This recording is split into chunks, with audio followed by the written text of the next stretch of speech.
Hello, my name is Andy Lazur. I'm a water quality specialist with the University of Maryland Extension, and I will be discussing, is there lead in your drinking water? So when we think about lead, we've probably all heard about it and some of the health issues associated with it, particularly for children. Children are especially susceptible to lead, and it can cause some various issues with learning, behavior, lower IQ, even other physical issues such as slowed growth, anemia, even hearing problems. And pregnant women are also vulnerable to lead toxicity. And if they are exposed to lead, that lead can actually be transferred to the fetus. In adults, lead is toxic, and that can result in various issues such as cardiovascular impact, blood pressure issues, hypertension, decreased kidney function. And so with that in mind, there's been several regulations that have developed over the years on trying to reduce or eliminate lead in drinking water. Back in '86, Safe Drinking Water Act was formed, and that basically changed or required the suppliers of various plumbing materials to reduce the amount of lead. So when you see something that's lead-free, it's not 100% lead-free. There is some lead in certain components of plumbing fixtures, for example, but it does limit it to. And then there was another further rule in 1991, the lead and copper rule. Again, this is looking at specifically trying to reduce the amount of lead and copper in water and implementing corrosion control treatment at municipal plants. So this is an example of what is called a consumer confidence report. EPA regulates all municipal water supplies, public water supplies, and they are required to do comprehensive testing, including lead. And so this is an example of that. If you're on public water and you haven't seen this type of report, contact your water utility and ask for a copy of your consumer confidence report. It comes out annually and provides a description and test results of various compounds. Currently, there's about 95 chemicals that are tested for, and this particular sheet shows several of those including lead, but it does the bacteria, it does the inorganic, and even does some of the radioactive contaminants such as radon. So again, the Safe Water Drinking Act was passed and provides guidance and regulations to the states and the counties and public utilities.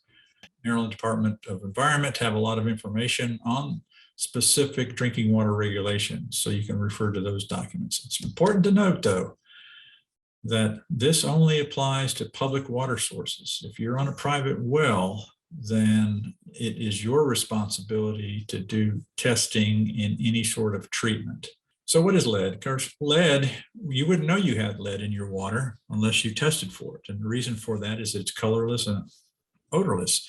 Sometimes you may see, as these pictures indicate on the bottom, you may see some corroded looking fittings, for example, and you may see blue staining. Now, the blue staining is not an indicator of lead. Both of these are actually indicators of corrosive water.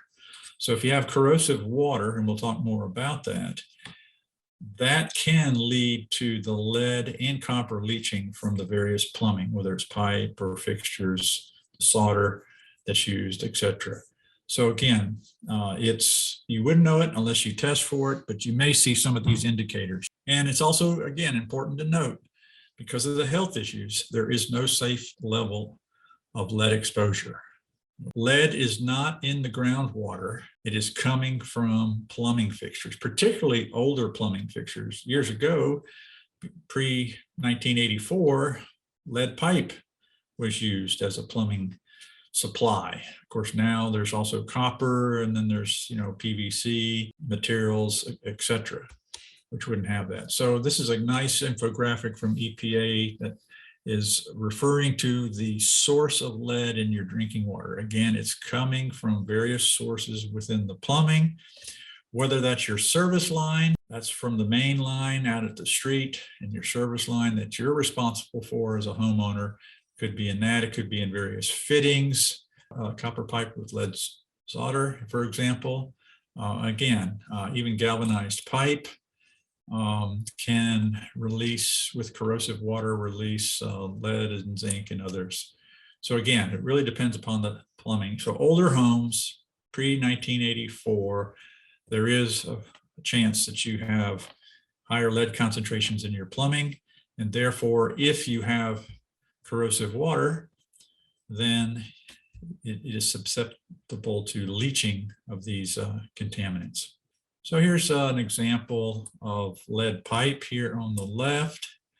It's very malleable or flexible, and you can see it actually sort of bulging right here before it gets to this brass gate valve. Here's the interior of various types of plumbing. This is lead pipe here, for example, but you can see the inside of this has this white scale, and that's actually a protective layer due to treatment, corrosion treatment that they do at the treatment plants. So that's actually a good thing. Here's a piece of galvanized pipe, and you can see the various types of scaling that forms. There's even rust here, which suggests that this might have corrosive water. So an example of this pipe right here, where you have this scale, as long as there's adequate corrosion control being applied in the treatment of the water, then that scale would prevent or greatly reduce the incidence of lead leaching off. Now, take this pipe, and if you were to change the corrosivity of the water, it's possible that increased corrosion could actually flake off not only this scale, but even flake off some of the scale that may have lead attached to it. So we've talked a little bit about this. Again, it's coming from the pipe, and here's various dates and stages where there were regulations put into effect to reduce the amount of lead in various types of plumbing products. So you've probably heard of the Flint, Michigan lead crisis, and that was caused by several factors, not only a change in the water source, but in combination with that, with a change in the corrosion control, where the water became more corrosive and was able to remove some of the scale that had formed over the years. And along with that scale came lead. So you can see it's happened in many, many cases. This is just an example of how the lead levels elevated significantly when changes were made. And here's another example in the black of an issue that happened in DC, but it happens, unfortunately, it's happened in many other places as well. And so it's critical that a corrosion control treatment application is made at the water treatment plant. So it's also important to note that there is a tendency of groundwater to be corrosive, and that really depends upon the geology, the makeup of the rock, and that's in contact with the groundwater in the aquifers. So you can see here in the mid-Atlantic and here in Maryland, we already have a very high prevalence towards corrosive groundwater.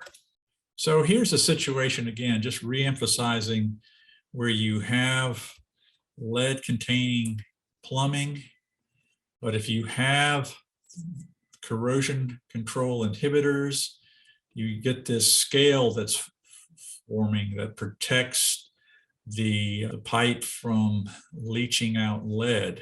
Now, the bottom graphic is showing without the corrosion control inhibitor, what actually happens is the corrosive water flakes off the scale, and along with that scale, you're moving lead, zinc, and iron. And that's how people get exposed to elevated levels. So EPA has a lot of information, as I mentioned earlier, as does Maryland Department of Environment, about lead. I encourage you to read these documents to better understand, what the risks are. Consider your age of your home. If you're not aware of the type of plumbing that you have, it is definitely important to test if you have an older home, to test, because again, the water from the plant may be coming out 0 lead, but as that water comes through your pipe, and again, even with corrosion control, it's possible that you may get some lead flaking off, again, depending upon the age and the condition of the pipe and the plumbing. So it's a good idea to test your water, and that way, you know, for peace of mind and for your safety, for your family. If you're on a well, again, as I mentioned, you are responsible for testing your water. And we recommend an annual test for these 3 contaminants on an annual basis. These are indicators. These first two are indicators of animal waste. And so it's important to test for this annually, and then every 3 years, or if you haven't tested in a long time, to do these other parameters. And you can see lead's here, pH, chloride is here, as well as sulfates. These are important because the ratio between chloride and sulfates is one measure of the corrosion potential of water. So again, testing your water is very important. You can use private certified labs, and these labs will supply you with all the sampling instructions, bottles, and shipping information. So again, a very important thing that you need to do if you're on a well is to test that water. Fortunately, there's a lot of treatment options. So if you're on a well, depending upon the results of your analysis, there are several different types of treatments that can be used to treat for lead, but also other compounds, as you can see here. So lead can be treated with reverse osmosis or distillation. Distillation is really not used that much. Reverse osmosis, or RO, can be applied to a particular faucet, so under the sink. And then there's also other point of use filters for lead and other contaminants that you can actually put on your faucet. And here's examples of those. So the one here on the left is an RO system that you mount under the sink. It has its own faucet for dispensing treated water. Certain refrigerated filters and faucet filters can remove lead, but it's very important that you look for these labels, the NSF label, to be sure that it's been tested and certified that it's removing lead. And you can actually look on the materials, the guide or instructions for various filters, and actually look at the efficiency of lead removal. You can see from this example that lead removal is 99%.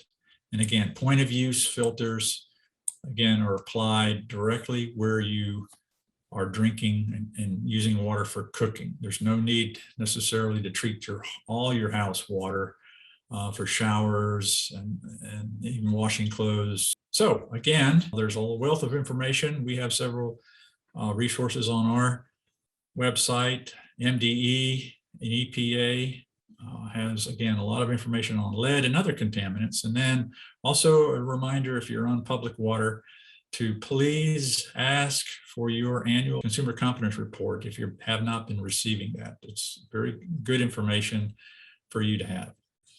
So thank you for your time.